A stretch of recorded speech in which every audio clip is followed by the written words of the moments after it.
好，我是老四啊，今天又来陪大家唠嗑了。那今天呢，我们闲聊，我们从国产摩托车声音为什么这么大开始聊起来。那前段时间有跟朋友唠嗑啊，聊起来他好奇，为什么很多国产摩托车的这个排气声音都这么大？你看这个 MT450啊，你包括这个 QG 的大部分车无极的 CU525啊，包括无极的大闪叉525啊，很多的这种车排气声音都比较大，而且这两年出的这种排气往大了做的这个声音，逐步还趋向于这个越来越大这种程度。你像奔达啊，是闪600呀，MT450这3台车，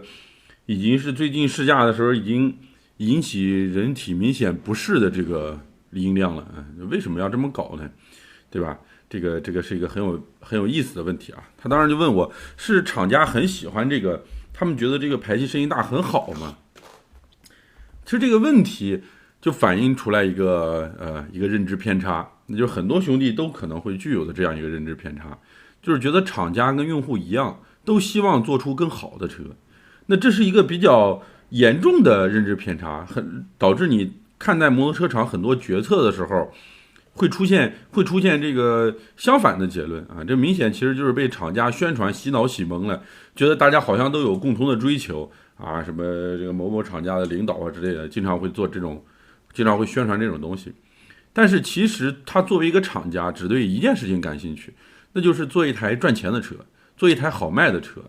啊，把一个车做好，就是做的我们理解这种好，什么各种声音质感啊、骑行质感啊，包括质量品质啊，做好只是其中一个选择，而且是相对不那么划算，而且是非常麻烦的选择。说到这里，就不得不提最近刷爆 B 站各大博主都在测试的这个吉米工具箱了。它共分为3层，通过这个按钮可以进行独立拆分，让工具可以自由组合，多而不乱。各种型号的电钻、劈头、电动螺丝刀、锤镐等一应俱全，几乎可以满足家庭的所有使用场景。关键整体造型也简约高端，方便携带。平时在线下买都要大几百，现在正好拼多多家居大促，只要1元就能秒杀到同款吉米工具箱。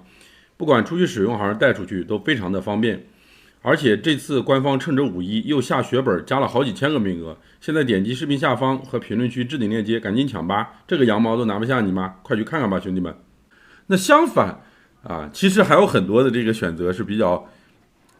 花不了太多钱，但是相对来说对销量提升更明显的选择。你比如说搞饭圈对吧？你比如说做营销这种。当然今天我们不聊那个，我今天是聊这个排气把排气声音做大这个事儿仔细想想就会发现，这其实是一个很划算的事情。首先，对于摩托车缺乏了解的纯新手来说，巨大的排气声有着莫名的吸引力。我见过很多朋友的这个选车原因都是外观好看，声音浑厚，什么这个声音一听就很有力量感这种很怪异的理由。排气这个东西想要做的声音好听的同时，还要符合法规，还要符合你这个发动机的标定一些要求，其实是个不那么容易的问题。而且很有可能因为底子本来就不咋地你这本来就是个单缸机，就算你再去调，搞出来也不咋地。但是呢，把声音做大这件事就没有任何的这个技术难度了，非常容易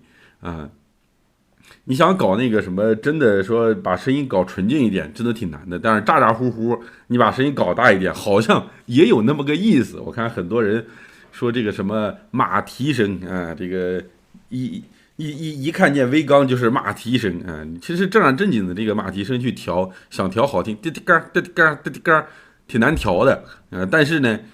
这个微缸这个声音，嘣嘣嘣嘣嘣，咚咚咚咚咚咚咚咚咚咚咚咚咚，好像大家就马蹄声，谁家马蹄子这声马蹄子出现什么问题了吗？是吧？继续聊对于厂家来说，其实用户群就是厂家去针对用户群也是一个很有意思的事情。嫌弃排气声音大的这个用户群体其实是不太容易被讨好的。一般这群人也很少会把关注的焦点放在排气上，根本需要进行就能促成成交的还是一些其他的东西。就是他嫌弃排气声音大，他很有可能也嫌弃这个车什么质量差，一些乱七八糟的东西，他在意的东西比较多。这些人呢，没有那么容易讨好，什么发动机质感什么这个行驶质感非常麻烦。但是喜欢排气声音大的兄弟们，大多就纯粹的多。简单来说，就是觉得排气声音大可以成为卖点的这一群人他们这个买车能给厂家留下的利润更多一些，啊，而且会成为这个车相当一部分的卖点。但是如果你声音很小呢，有可能这些人就完全就不考虑这台车了啊，你真的会损失掉一大批的这个新手。这些兄弟们要求又不高，钱又多，我觉得其实厂家还是很希望把握住他们的。那从技术和成本上来说，其实把排气声音做小也真的挺麻烦的，比大家想象的要麻烦。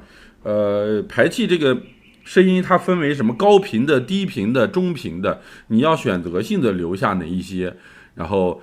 才能让这个声音干净又好听，这其实是相当需要技术的，更别说你还得保证这个声音出来的质感呀，乱七八糟的。排气声音本身其实是比较乱，而且比较杂，也比较大的，你直接套根管子就很大。那这个时候如果你选择不管这个声音啊，能过法规就行，那就很简单，对吧？从这个技术和成本来说就很简单。其实排气声音大的好处，在厂家这边来说啊，还有贼多。你比如说某国产品牌，如果你把它的排气声音改小，我还真试过，我改成了那个 GS-X 的全段，你就会发现这个车跑起来，全车的异响，包括发动机的异响，简直不要太多。那 GS-X250 的链条声音比较明显的一大原因，就是因为 GS-X 的排气声音太小了。不信你去听一下那个本田 CB400X 的链条声音，一样的大。但是呢，因为排气声音，但是你像那个高劲500啊，它因为排气声音比较大，啥都听不见，你就只能听见轰隆隆了。包括什么这个发动机的小链条的声音啊，什么节气门的声音啊，它就都没那么明显了。那第二个，我想跟大家唠唠，为什么会有很多人喜欢这种排气声音大的摩托车？那作为曾经的鬼火青年，其实我是很有发言权的。上大学的时候，我就有一台小摩托，那摩托车的发动机有点问题，里边有点磨，还是不知道怎么回事，跑起来以后声音贼大，所以我不管去哪儿都是一堆人看着我。那个时候其实是比较自卑，当时可能没有钱，其实是分不太清楚关注和这种厌恶的关注这两点的。那个时候就觉得我操，你看都在看我，平时他们都不关注我的，我靠，他们现在都在看我。或者说其实那个时候内心也知道他们是一种厌恶的看，但在当时的自己看来，这也比他们不关注我不看到我要强得多。渴望被关注这件事情其实相当多的人都有，甚至有的人不惜伤害自己啊，甚至贬低自己啊，扮成什么小丑啊，也渴望能得到更多的关注。尤其是进入短视频时代以后，他这个被关注成为了一个可以被变现的事情，那渴望被关注这件事其实就变成更多更多人的追求了。那之前我们聊过这种事儿，其实今天可以稍微多一点聊一聊。那这种渴望被关注的心态，其实是一种自我价值感比较低啊，需要一些外物啊，需要一些外人支撑自己的自信。有一种如果我不这样，好像就没有人能够关注我，没有人会觉得我怎么样了，他们就看不到我了啊。一旦有人看到我的话，我就会觉得哎呀，对吧，很那什么。那直播间还有过一些觉得自己跟某某车的车主打招呼啊，他没理我啊，他是不是看不起我的车啊，他很装逼啊，这种心态其实都是自我价值感过低，把价值寄托在了一些日常自己在用的东西上啊，什么房子上啊，收入上啊。但是比较可惜的是，这些东西其实并不足以让大家长期的去建立自我价值。你把这些东西寄托在这些东西上，这些东西都有可能会消失的呀。你建立自我价值最好能放在一些不可蔑视的东西上，你发现自己真正的美，而不是到处去开屏，搞一些这种很幼稚的事情。那本质上其实这种缺乏这种就渴望被关注啊，自我价值感觉比较低，其实是有点缺乏安全感。大家会看到小孩子在很小的时候，发现自己周围一没人，他就会大声的哭闹。那稍微大一点的时候，你会发现他们哪怕在大人说话的时候，他们一旦意识到自己被忽略了，可能就会故意的大声捣乱啊，吸引关注。有一些宠物也是这样啊，哪怕你踢他骂他，他下次还是会这样，就是因为他缺乏安全感。哪怕你是在骂他，是在说他，在踢他，他依然因为被关注到了，能获得一定的安全感。那对排气声音啊，或者说对自己骑车是个什么状态，在他人眼中是个什么状态，太在意啊，都是一种自我价值感比较低、安全感比较差的这种体现。那回头我们展开聊啊，还是希望这些兄弟能够早日建立这种自我价值感，少干点这种小孩子故意惹事的这种事情。炸街其实本质上就是这种事情。我对这个行为，其实我对这些人没有那么大的恶意啊。那话说到最后啊，那就是这个排气声音大这个事儿，其实从厂家、从个人家这边来说，都是一个比较有意思的事情啊。我们今天就先简单的唠到这里，回头我们可以顺着这个事儿再往下聊聊，就是厂商造车视角跟我们个人看待摩托视角到底有多大的区别。好，兄弟们，今天简单唠到这儿。